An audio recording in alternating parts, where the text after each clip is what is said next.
Sveiki, čia Naglis, mano pirmas video YouTube'ai. Ir aš parodysiu vieną kortą triuką. Taigi, pradedam. Duodam išsirinkti draugui ir draugai kortą, šiuo atveju tūzės kryžių. Tada padedam kaladės, išmaišom kortas. Ir štai ta korta. Taigi, kaip šitas triukas veikia, tai labai paprasta. Kai parodom kortas, va čia atsistojusi ant kojų, normaliai apversta, šitie paveiksliukai vidury.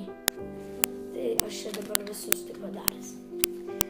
Kai išsirenka, dar vis lieka normaliai tas paveiksliukas. O aš tuo metu suskleidžiu kortas, apverčiu ir sakau, įsidėmėk kortą.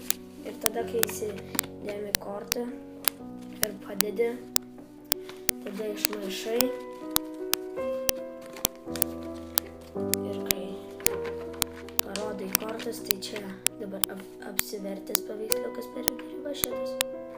Apsivertęs, apsivertęs, apsivertęs, apsivertęs, apsivertęs, apsivertęs. Apsivertęs, apsivertęs, apsivertęs, neapsivertęs. Tai čia bus ta korta, kurią išsirinko jūsų draugas ar draugė. Taigi, jei patiko, spauskite like ir rašykit komentarus. Jei surinksiu 20 laikų, kursiu kitą video. Taigi, viso gero.